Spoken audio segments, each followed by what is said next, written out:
And if you want to be a syndicator, go find a property. I'll put up a third of the money. You put up as much as you can, and then raise the money from other people. I'll even give you names of my investors, but you have to get them. I'd like to show you why knowing your why is the start of your journey. Without a strong why, it can be so difficult to reach your maximum potential. My name is Dr. Jason Ballara, and every week I meet with real estate investors and mindset specialists that are taking action in order to build a life according to their own terms. We will break down what drives successful people and allows them to achieve at such a high level. If you are a professional wanting to break through, or simply someone that wants to hear an inspiring story, the Know Your Why podcast is made for you. Hi everyone, I'm Jason Ballara, and this is the Know Your Why podcast. Today I'm here with Joel Friedland. Joel's story is genuinely remarkable, as it says in the bio. And honestly, as I said before we started recording, Joel, I really, even just reading it is very interesting, but I think it's going to be way more interesting for the listener to hear the story in your words. So I will first start by just saying thank you. Thank you so much for coming on the show today. I'm super excited to get to chat. Ditto. I'm glad we're doing this. Yeah, awesome. Will you give us your background? Tell us your story. I know even this landscaping business that started when you were 14. I'm interested in all of it. So give us a bit of your story, and then we'll dive in. Sure. So I grew up in a Chicago suburb called Highland Park. Unfortunately, we're very well known in the media because that's where the 4th of July shooting was last year. It's a really nice community, about a half hour north of Chicago. And when I was a kid, I became an entrepreneur at a very young age. I was 14, and I went door to door in my neighborhood asking husbands, wives, families if I could cut their lawn and take care of their trees and bushes. And I was cold calling door to door to get these assignments to be their landscaper. And I ended up in one weekend getting 70 homeowners to say yes. So I was 14. I couldn't even drive. So just to go buy the lawnmowers and buy all the equipment, I had to hire older kids who had driver's licenses to use their station wagons and their, what at the time, what would have been a GMC SUV. Yeah. And so it was such a big business that I had to hire kids. I hired maybe 30, 35 high school and middle school kids to help cut lawns and trim bushes. We were all out there. I was overseeing the whole thing. It was truly a disaster because a person who's 14 is not prepared to run a business with employees. I had to buy liability insurance. So I called my friend whose father was an insurance broker. And I said, I need liability insurance in case a kid is cutting a lawn and the blade cuts their foot off. He says, oh, you do need liability insurance. So he said, but I don't know how I sell it to you. You're not incorporated. I don't know who's insured. So I had to incorporate. Anyway, that went on for years. I was a landscaper for years, and the business got better and better as I made more and more mistakes and figured out how to correct them. And then I graduated from the University of Michigan and decided that real estate was the career for me. So good at cold calling, I made a phone call to a company that was owned by a family. I'm now 64. There was a father who at the time was 64, his 2 sons in their 20s, and a daughter that had 84 industrial buildings in the Chicago area. It was 1981. Interest rates were 17%. And when I went to interview, the father said, how would you fill up my 10 vacant buildings out of my 84 buildings? And I said, well, let me tell you the story of my landscape business. I went cold calling, and what I would do is I would go to industrial parks where you have the empty buildings, and I'd knock on doors of all the industrial companies and ask them if they would consider moving to the vacant building that I'm handling down the street. And I did that, and it worked out well. And I loved the business. I was living at home with my folks, and very quickly after 1 year, I was successful enough to go get an apartment in Lincoln Park in the city, which was great.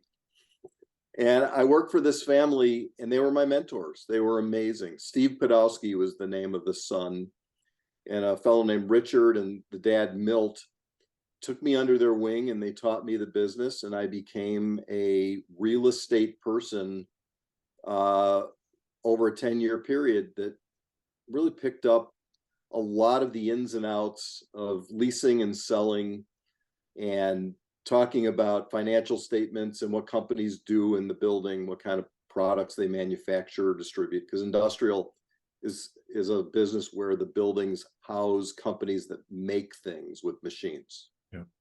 And that's pretty much what I focused on. And in the 10th year, I realized that Milt made most of his money by being an owner, not being an agent. And I went to him and I said, I want to be a syndicator like you. He was a syndicator before the name syndicator even was anything that people knew. In the 1960s, he brought in dozens of investors into deals. And one of the first things he said to me was, well, I'm going to send you to pick up a check from this guy, Victor. Go to his house and talk to him when you get the check about why he's investing with me. And if you want to be a syndicator, go find a property. I'll put up a third of the money. You put up as much as you can, and then raise the money from other people. I'll even give you names of my investors, but you have to get them. So I went and I did my first deal. It was $560,000 in a suburb called Gurnee, Illinois. It was a 14,000 foot building. And I raised money from 20 something people. It was about 20,000 each. A few people put in more. And that was my first deal. And it felt good and it felt right. We went and did our second one, which was about twice as big. And then we did a third one. And unfortunately, the economy cycles.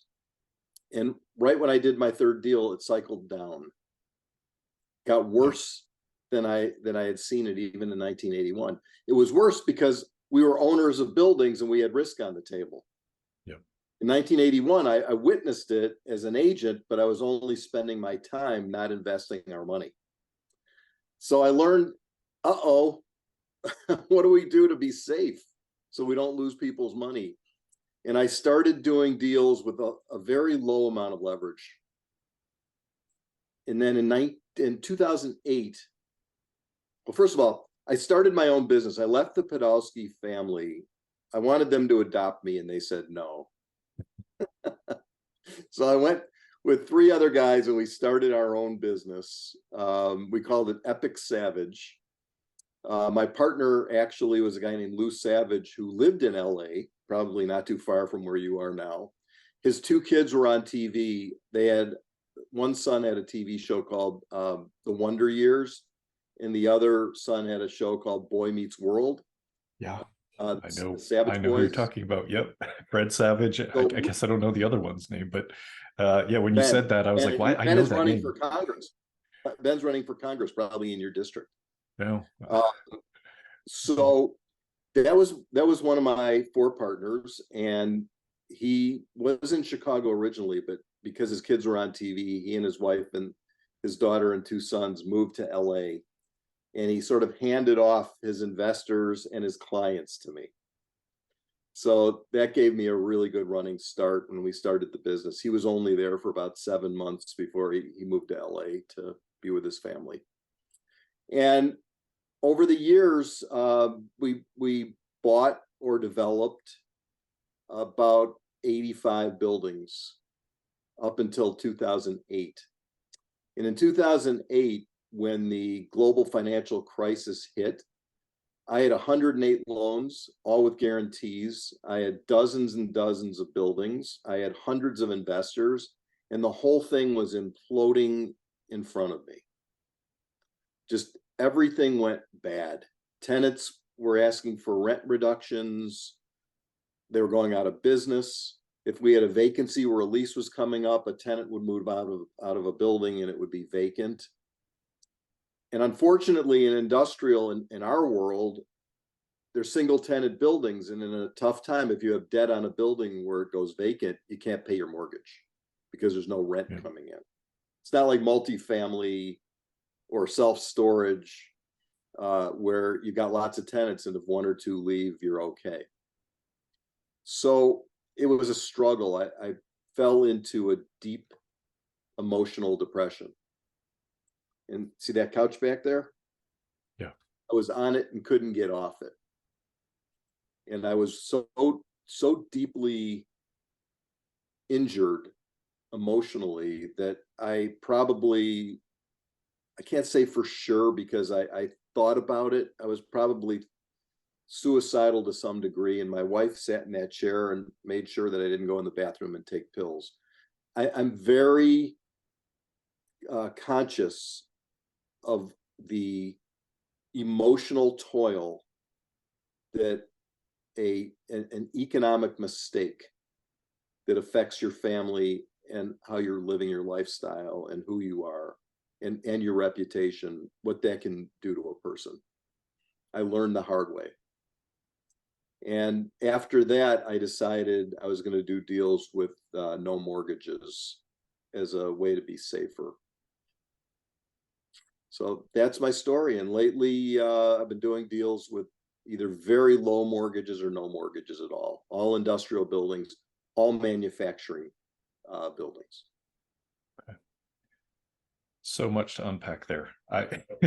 That's an incredible story and like really, really relevant to what we're dealing with right now too in the market cycle. But I want to even go back just to this, entrepreneurial endeavor at 14, going out and getting 70 customers in a weekend and then running a business at 14. Like it's I mean, I haven't heard the story a lot, but I've heard like there are people that just like kind of get into that business mode right away. And like I did all the stuff when I was a teenager too, like going out doing construction, doing lawns, all of that, but I didn't make a business out of it. It was just like, how can I make extra money? And then I never thought about like, oh, I'm going to do this at scale at 14. I'm going to sign up all these people and go hire my friends. And so I just wonder, like, what was your, I guess, what was your thinking? And, so many people, cold calling is a big part of sales. So many people, I think, struggle with it. And it seemed like it was just a natural thing for you to step into. What was your idea? Who did someone, sort of put that in your head? Like, how did that all come to fruition in the beginning where you just said, I'm going to go do this thing? Yeah, it's very complicated. Actually, there's a whole history behind why I did that and how it happened. When I was a little kid, I was very shy.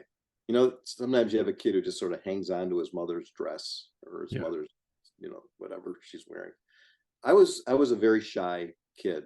And I remember my father, when I was maybe 7, telling me, hey, that guy Stan down the street just said hello to you, and you kind of shrugged away.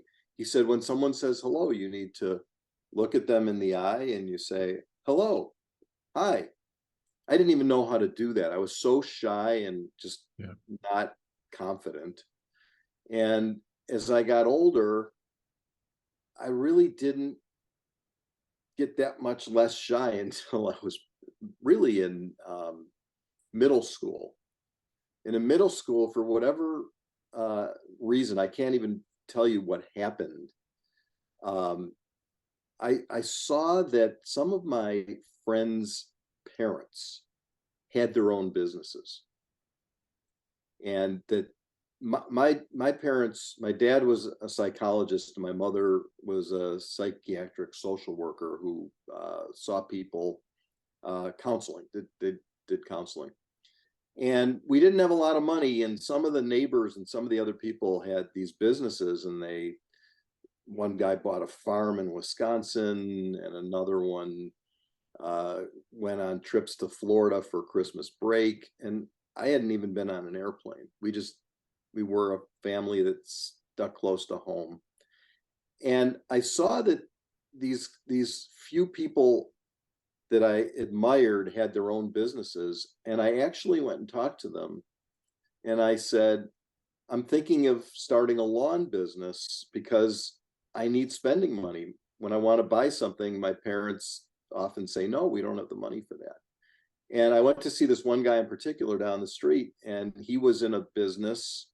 He was a printer. He had a printing business. And I said, I'd like to, how do you run your business? He says, well, it's all about having customers. I said, oh, he says, if you don't have a customer, you don't have a business. I said, oh, well, if I went into the lawn business, I would need customers. He said, yeah. And to get customers, you have to ask people to hire you, and you have to come across like somebody that's going to do a good job and take care of them. And he said, you want to practice on me? And I did. And he says, you can cut my lawn this year. And that was my first one. And I said, wow, that wasn't too bad. And that was the week that I went out that weekend. My parents were out of town. They were on vacation when I went door to door doing this. And I just couldn't stop. I became like addicted to going to the next place and the next place. And I had my pitch, because I practiced on the printer guy, and I had my pitch down, and I went out and I gave my pitch, which was, I'll cut your lawn. I'll do it for $8 a week. I probably got hired because I was at $8 a week, and the professional guys in the area were probably charging $18 a week. Maybe that's why I got 70 lawns. I was too cheap. And I didn't make a lot of money, but I had a lot of lawns. And so I learned a lot about business at that age, how to get it, and how to price it, and how not to price it. And today's no different. When I find investors for a building that we're buying, I give my pitch, I explain it, I talk about what the return is on investment that they're going to get, and what our strategy is, how long we're going to hold it, and who the tenants are, and how long the tenant's been there, and what business they're in. So I come up with a pitch, and I say, and we like to shoot for 8% cash on cash dividends. In real estate, we call them distributions. And that's what I've been doing. And when I raise money for a deal, usually I get somewhere in the neighborhood of 25 to 70 investors, depending on the size of the deal. And I write up what's called a private placement memorandum with the help of a lawyer and our accountants. And I take the pitch book, I print them, so I have printed ones, but I also have them on the internet so I can send them through email. And I give the pitch, and people join me because I've been doing this for 40 something years, and I'm a safety freak. And a bunch of people like the idea of having staying power in a deal and not feeling like they're at risk of losing their equity. So it's pretty much the same thing I did cutting lawns and going door to door to find tenants. Now I go door to door, and so do my employees, to find buildings to buy. And then we marry the buildings that we find with the group of investors. And I help some of the younger, newer people learn how to make their pitch to bring an investor in. Yeah, it's now, at this point you have years of experience.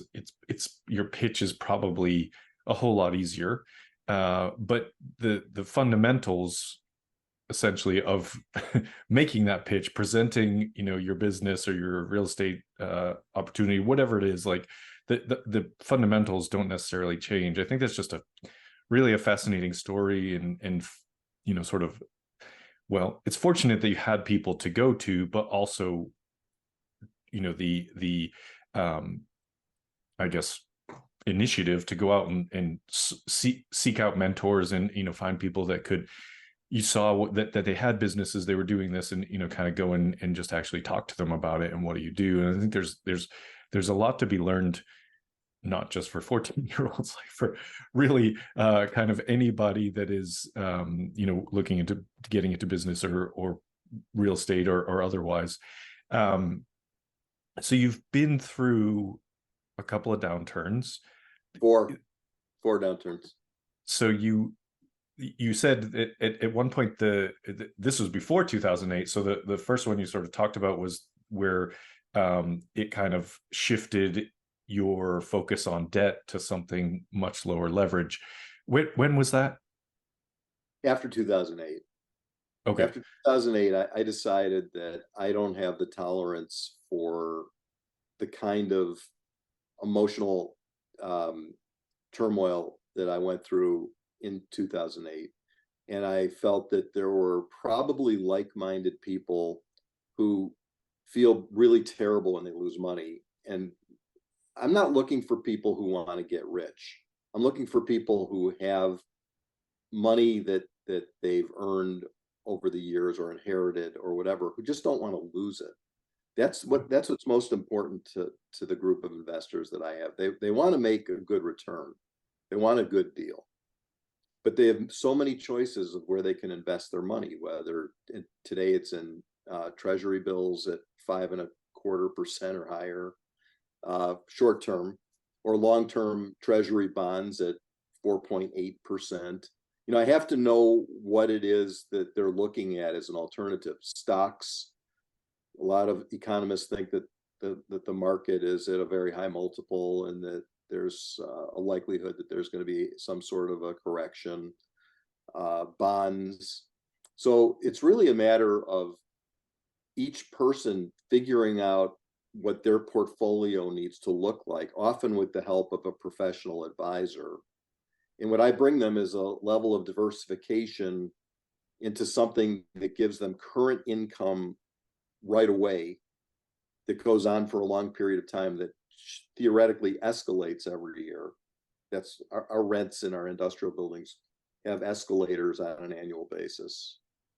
And so they're looking at what I'm bringing them and how much they trust me. You're not going to invest with someone unless you trust the person. And I've been through 40 plus years, 4 cycles. I've made a lot of mistakes, and I'm not afraid to tell people that real estate's really hard and it's extremely risky. And these people who say, "Oh, real estate's easy, you make a fortune," they're unrealistic. In some cases, they're just making it up. They're hoping that that's true, but it really isn't. It's only true when the market's going up, and the best thing you can do to protect yourself is mitigate your risk. Yeah, I mean, it's fantastic perspective, and it's funny that there's a lot of in the investing world, people that are presenting deals and sort of talking to passive investors and saying, that you have to. People always point to track record, and I find it fascinating, and I'll put myself in this group. Like, I haven't been doing it for 40 years, but if you look at people that started in 2018, 2019, and they're presenting a track record, like the track record is that the market went up tremendously. Now, that doesn't mean that that doesn't mean that you're not a good operator or that you don't know what you're doing, but the reality is it was pretty hard to fail, for 3, 4, 5 years, maybe even longer than that, after sort of recovery from 2008. And so I think I think that's a important distinction when you talk about track record. Joel, you have a track record. Like you actually have been through it multiple times, and that's, to me, that's a substantial when passive investors are looking at things like that, and you want to say, does this person have a track record? You probably need to look at when their record is from and how that relates to the market. Like, it was easy to be a stock investor for, many years as well, and do well there. It's just, and again, it's like, it's not to say that people that did well during up markets aren't good operators, but the reality is you are helped or you are hurt by the market, regardless of that fact. I wanted to kind of talk about, kind of, you mentioned how hard it was, after 2008 and when things took that turn. And because I think I guess I think it's something that if you really care about what you're doing, you care about your investors, you care about, sort of performing for them the way that we say that we're going to, then it's gonna affect you. At least I feel it's gonna affect you in the way that you said, because I haven't been able to get off a couch, but there's been a lot of sleepless nights during this market lately, and because I care, I want to deliver or exceed what I said I would do for my investors. And so it's kind of, it weighs on you. And I think that it's maybe good for people to, I thank you for sharing that you went through that. I don't necessarily want to make you dive back into that, bad time, but just in the sense that I think it's an important thing for people to understand, and that, that it is, if you're thinking about being an active real estate investor, one, you really have to care if you're taking on investors. Two, there's going to be times like this. It's going to be really, really hard. And if you're unable to kind of weather those storms, then maybe it's not the right way to go. I guess is just the painting the picture that it's not all sunshine and rainbows. Yeah, I can talk to that point. When I watch some of your clips, I've watched dozens of your clips. I think you do a great job where you put those out and you have the 20 seconds of somebody, or 30 seconds, whatever that is, that where you can continuously listen to people.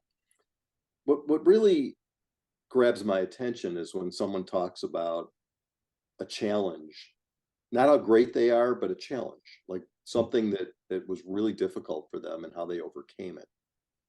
And I think that one of the things that I bring to the table for my investors is I've had a lot of challenges that I've had to overcome, and you learn to be resilient. But maybe more important, I was thinking about the whole title and concept of what you do and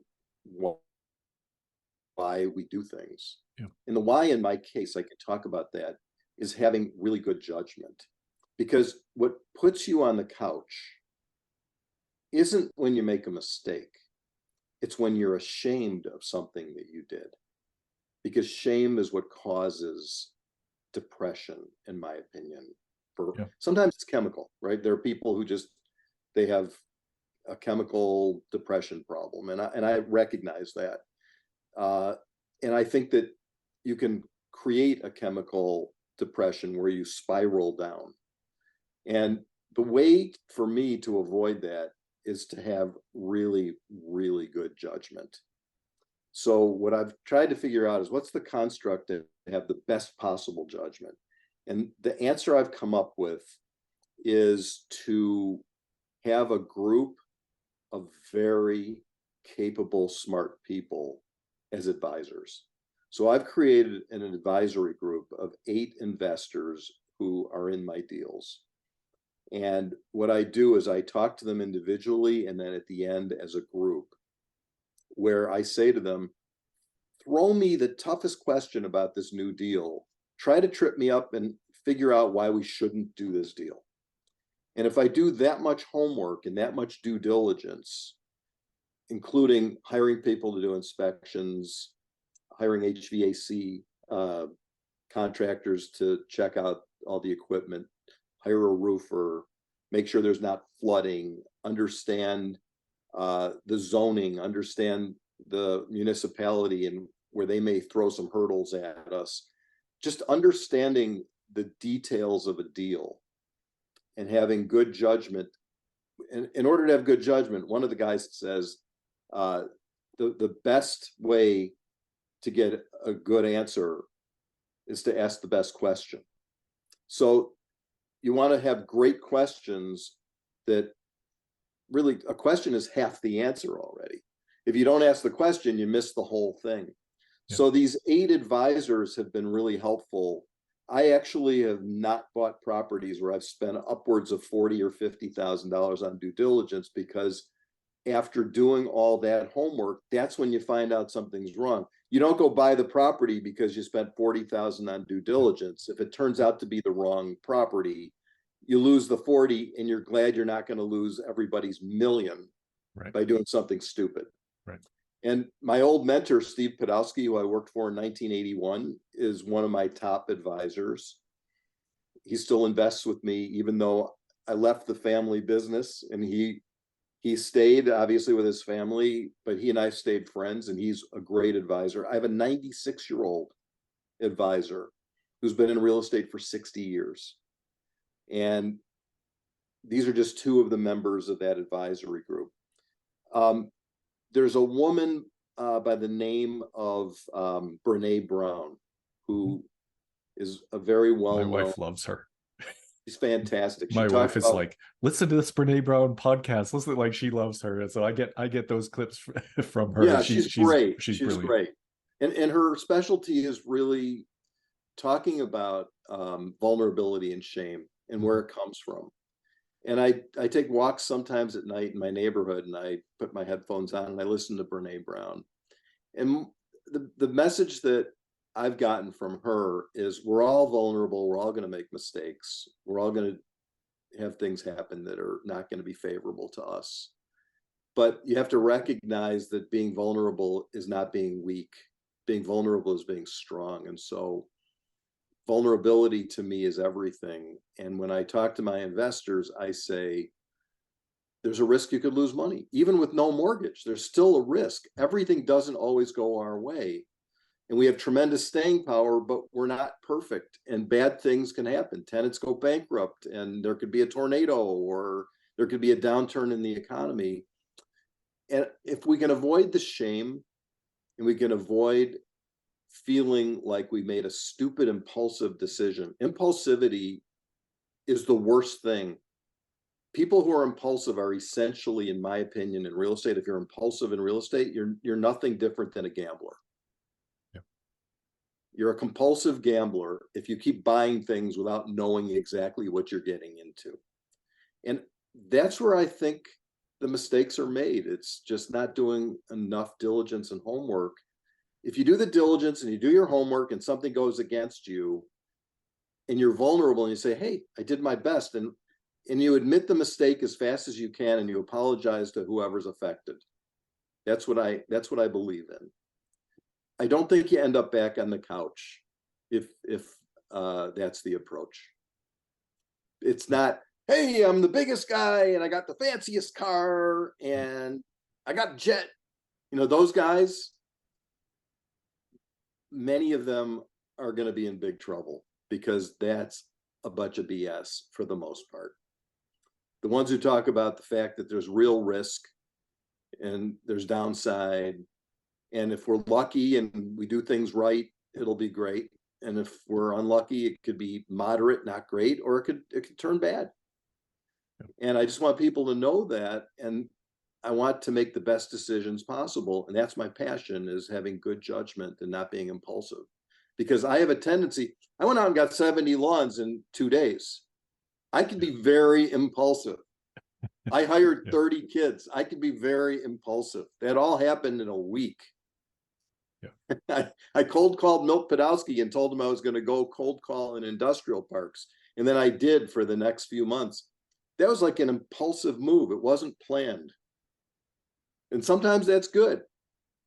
But sometimes it's better to really be careful and be a planner. Yeah, that impulse. I mean, it's a really, I imagine over time that striking that balance gets easier with, more experience, more hard times you've gone through, like those things get a little bit more balanced. But balancing, sort of the balancing between, patience and urgency to achieve and provide and all of that, it's a very, very tricky thing. And I think, it's recognizing that real estate is truly a long-term thing. There were a couple of years where people were making a ton of money in a year and a half hold time, and awesome, like good for them, but that's not the normal. And so like being recognizing that that's not the normal, and if we were able to take advantage of that, awesome, that was great. But that's not how it's going to be forever. Who knows if it'll ever be like that again? Probably sometime, who knows. But again, you can't count on that. Based on kind of your experience and all that you've seen through these markets, how do you structure your deals? Meaning sort of hold times. What's your philosophy? Because there's all different things in syndication, like, oh, it's going to be 5 years, or it's going to be 10 years, or it's going to be forever. I'm going to disappear from the screen for a second. Okay. This is my private placement memorandum, which answers all those questions. This is a deal where there's an 8% preferred return. And if you go through the 69 pages of this book, everything in here describes the upside, the risk, and everything else, and the structure. And the way that we structure these things is, in this case, we're raising $13 million. And our minimum on this one's 100,000. I could bring another book over where we're raising $1 million and the minimum's 25,000. Yeah. They're all structured the same. So the way it works is the investors put their money in. If you put $100,000 into a deal, you get a quarterly distribution. We shoot for a minimum of 7 to 8% starting returns, although we don't always get it. Sometimes we're in the 6s. And when they get their return, it keeps coming in. But if it's lower than the pref, we have to do a catch up later on so that they get the pref. Then after they get their 8%, my partners and I, who put the deals together, we get a performance bonus, let's call it, which is called a promote or a carried interest. Mm-hmm. And it's usually 20 to 30% of everything after 8% up until we're in the teens. And once their return is in the teens, then we get 50% and they get 50%. So if a deal's just a home run, we start making 50% of the profit, but at that point they're making 14 to 16% minimum overall returns from day one, including what they received in distributions, plus what they received from a capital event like a sale. And it's a very standard type of structure. I think if you looked at 50 syndicators, they're all some variety of that. The hurdle can be 6, it can be 7, it can be 8. We just usually choose 7 or 8. And we go long term. We tell people that we're in the long-term hold business. We're not flippers. I say flipping is great when things are good, and when you're a flipper and things go bad, you're really just a gambler and you'll just lose.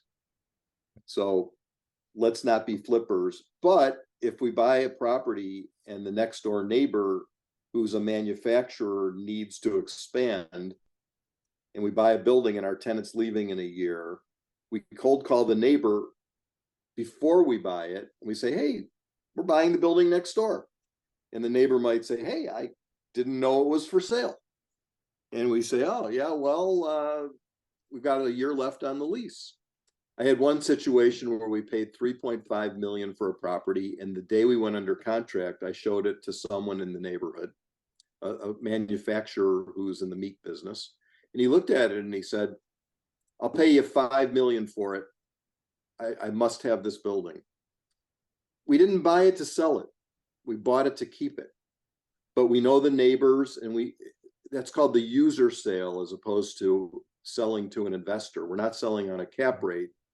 We're selling to someone who looks at an industrial building like that. It was a 60,000 foot building as a tool for their business. They can't make their meat products with their butchers in the building unless they have a building. Right. So if they're making $5 million a year net, buying a building and putting a mortgage on it, it doesn't matter if they pay $5 million or they pay $3.5 million. The extra $1.5 million, even at an 8% interest rate, is only $120,000 a year. And if they need the building to make their millions, they're going to pay whatever they have to pay. So that's our main exit strategy, is eventually selling to someone who is a user that manufactures something and needs the building more than we do. Sure. And so, and maybe important for listeners to understand here, and this is, in my opinion, this is how real estate should be. It doesn't matter asset class or what. This is, you should be in a position to hold as long as you need to, and then you sell when the opportunity is right. So it's a lesson that a lot of us are learning, especially right now, given, like, things were going so well, it was quick. You could stabilize a building, do your value add strategy, and like immediately sell it. But you really, looking at how things are, and of course, again, this goes to your track record and experience. You've seen this before, and you're going to be in a much better position if you're never sort of forced to sell, because you don't really make or lose money until you exit, right? Like, whether that's real estate, stocks, whatever it is, right? It's until then, it's just on a paper. And so, yeah, I love that, sort of perspective, where it's like, we plan to take this for a long time, but if we can make $1.5 million in a couple of weeks, that's probably worth taking. It's just being open to the opportunity when it arises. Exactly. I have a very funny story for you. It's not so funny. In 2007, I was raising money for a fund. At the time, we were doing funds. And there was a guy who lived in Highland Park, which is where I was from. And I knew him from some golf outings. And I called him up and I said, I know you run a big business and you probably invest a lot of money. I said, I'd love to meet with you and talk to you about my real estate. And he said, well, why don't you come over every Wednesday? My wife and my 3 adult children and I meet around the dining room table. We make decisions on investments. So in 2007, I went and I sat with them at their dining room table. And I said, so I'd love you to invest in this fund. And he said, well, tell us about your worst deal. I said, well, I've never actually lost money on any deal. And he said, meeting's over. I said, what? I told you I never lost money. Wouldn't you want to go with someone who's never lost money? He says, no, I'd want to go with someone who's lost money a bunch of times and knows how to recover from a bad thing happening. And you don't know how. And when the market goes bad, you are going to have problems. See that couch? He was right. The next year. Yeah. And I believe that right now we may be in a place in the economy where people who are cocky and have never lost are going to be in a position where they don't know how to handle it. And that guy was right. I called him because I have this $13 million deal and I'm raising money. And I thought maybe he'll put $1 million in. It's been a while, because that was 2008 and this is 15 years later. So I called him and I said, hey, Bill, it's Joel. He says, hey, how you doing? I said, great. You were right about someone needing to know how to take losses. He says, yeah, I remember that. I said, so I have this deal I'd like you to look at. I've taken some losses and I've learned a lot, and things are different. And we're going to do it debt-free so that it's safer, because I get it now. He says, I still have a bad taste in my mouth. You're out. Well, I guess you tried, but yeah, it's just so true, and it's just really a fascinating thing to see. I have this like fear in.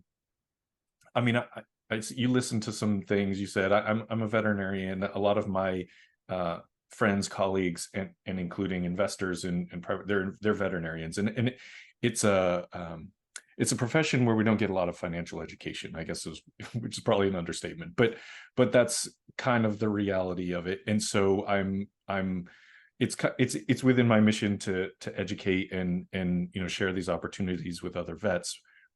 My biggest fear about all this is that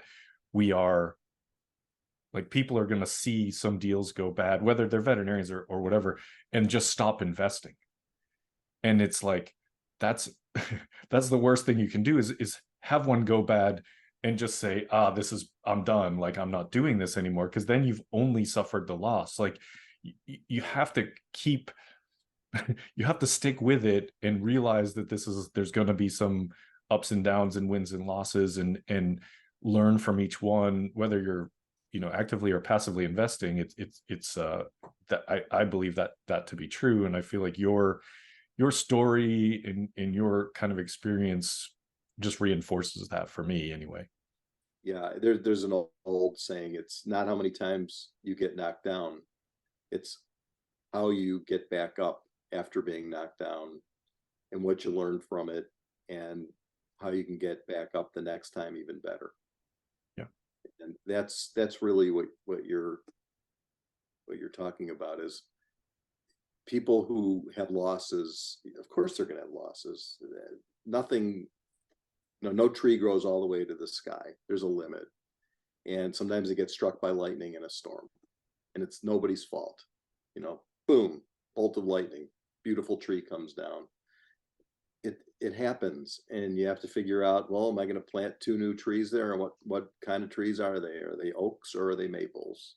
And you just have to figure out how to move forward. And that really is, again, the good judgment is what I think keeps people from spiraling into despair. Because if you use good judgment and you did, you can be disappointed, but you can get back up again and feel that you're a solid thinker. Yeah, I love that. I really could talk about this all day. I don't want to keep you forever. I want to get the opportunity to sort of ask you the questions that I do, and I'm going to have you back on another time, because this has been great. But you've already touched on it. I always just ask people, as I ask people, what is your why? I want to give the opportunity to expand. If I know you said good judgment, and I think that's it's truly the first time I've ever had someone answer that way, and it's such a like insightful way to answer the question, because it is so important, and it's probably something that I would, well, you sort of alluded to this, but like that's something that's going to evolve over time and improve over time, if you're willing to take the hits, learn, adjust, kind of go through it, and keep growing from there. So, but I do wanted to give you that opportunity to expand if you have any more on that, or I can move to the next question, whatever you'd like. I do have an expansion on that. Because of the fact that I've been doing this for so long, I have a very large group of people that I'm close to, that I confide in, that confide in me. We're business partners for a long time. We're friends, we're family, whatever it might be. And one of the things that I like the best, as I said, I come from a family of therapists. My daughter's also a therapist, in addition to my dad and my mom. So I think that everybody at some time or other has a struggle, whether it's they're having trouble sleeping with a lot of anxiety and they don't know why, or they're having a family dispute. Every family has disputes. I've never seen a family business where someone didn't hate somebody for some reason. And I like to help people when I can to solve for what's really bothering them. If I have some ability to, first of all, listen to what's going on, and then give them some idea of maybe a way to help. I enjoy that. I probably have 3 or 4 calls a day where people call and they say, hey, I've got this thing going on, I'd like some input from you. So I'm like, I've got my 8 advisors who help me. Yeah. For some people, I'm their advisor, and I love that. That is a big why for me. Yeah, is to help people. If I can look back and see in my level of experience, if there's anything I can do to give them some guidance, that's really great. Yeah, I think you would be a phenomenal advisor. Just again, like your perspective on things, what you've experienced, all of it. I think I can understand why people would come to you for guidance. I'm already thinking about it in my head. So no, I think it makes total sense. Second question is, tell us something about yourself that isn't common knowledge, special skill, a hobby, just anything to let people know you a little better outside of the real estate world. Sudoku. Oh, all right. All right. This is without a doubt one of my favorite forms of relaxation. I took a meditation class. The fellow who was my meditation leader, his name was Om. No joke, OM, Om. And there were a bunch of older ladies, and my friend Howard and I, who were in our 50s, went to see Om every Wednesday. And we did some meditating, and he taught us many meditation techniques. One is called intermittent nostril, where you breathe in one and out the other, and you use your thumb. And another one is sitting in the darkness and just being quiet. A lot of breathing exercises. Dancing meditation, where you play music and you just move around. Laughing meditation, which is really funny. You laugh out loud with a group of people. You can see in India, they've got like hundreds of people wearing these white shirts, and they're all sitting on the ground, and they're going, ha, ha, ha, ha, ha. It's like hundreds of people laughing. So I love meditation. And my meditation teacher said one of the greatest forms of meditation is Sudoku. He said, if you do Sudoku, it requires complete attention if you're going to do it right. And I sometimes do this because it tests me. I like to think, if I can figure out this stuff and do it right without making some mistake on the way, it's a metaphor for my due diligence on properties. Like, am I thinking well? Yeah. Let me test myself with a tough Sudoku. So that's something that, you know, most people wouldn't bring that up, but I love it. I do one or two of these a week, and I go to the really hard ones, and it's fantastic. It's a reminder that you sometimes need to be patient and work through something methodically until you get the right answer. Yeah, I have actually done very few, but when you bring that, I'm like, I am oddly calmed by math. Like, it's just one of those, like, let the numbers kind of, I used to, I don't do it anymore, but I used to run marathons, and I would, to entertain myself while I ran, because running that far is really pretty boring, I would start like doing math of the miles and my pace and all of this stuff. Yeah. And it would just be enough of a distraction that I and it's still like, I don't know. I mean, I just enjoy numbers. That's a form of meditation, actually. Walking meditation and running meditation. Yeah. And doing math in your head is also a form of that. There's hundreds of forms of meditation, which really just means being in the present and not letting your mind go someplace else where you're not present. But you can be very present doing math and doing this kind of thing and running, and there's lots of great ways to meditate. Yeah, I may give the Sudoku a try. When people hear this and they want to reach out to you, what's the best place, Joel? We have a website. It's Brit Properties, BRIT, 1T, properties.com. And there's an article that everybody should read, which is why you should not invest with us. That's not the name of it, but that's the gist of it. And it talks about all the things that you should ask before investing, and if you don't, you shouldn't invest. Yeah. Okay, great. And we'll put that in the show notes. Final question for you. What piece of advice would you give to someone who is, they want to get started in real estate, they hear this, they're inspired by you, and they want to kind of take the next steps? Where would you tell them to start? Get a great mentor. Steve Podolsky, my friend Nate Wagner, Milt Podolsky, Rich Levy. I had these guys who taught me the business. There's nothing really new in the world. It's just a matter of you learning what other people know. And I learned from them, and I'm standing on their shoulders, really. And getting a great mentor who's willing to share and listen is for sure number one piece of advice. Yeah, I agree. I've been lucky to have some great mentors that has been just vastly improves your, like, it improves your ability to be successful. I think just that ultimately, kind of everybody's going to have things go wrong. Everybody's going to have mistakes, but it really helps that you can learn from someone else who's been through it. Joel, this was amazing. I really appreciate you taking the time today, sharing everything that you did. I think people are going to really love this episode. Thank you so much for taking the time out. And thank you for doing the podcast. It's really helpful. I think you help people. I appreciate that very much. Yeah. Folks listening, I know you're going to love this one. Please like, rate, and review the show so we can get more great guests like Joel. And thank you all for listening. I'd like to show you why knowing your why is the start of your journey. Without a strong why, it can be so difficult to reach your maximum potential. My name is Dr. Jason Ballara, and every week I meet with real estate investors and mindset specialists that are taking action in order to build a life according to their own terms. We will break down what drives successful people and allows them to achieve at such a high level.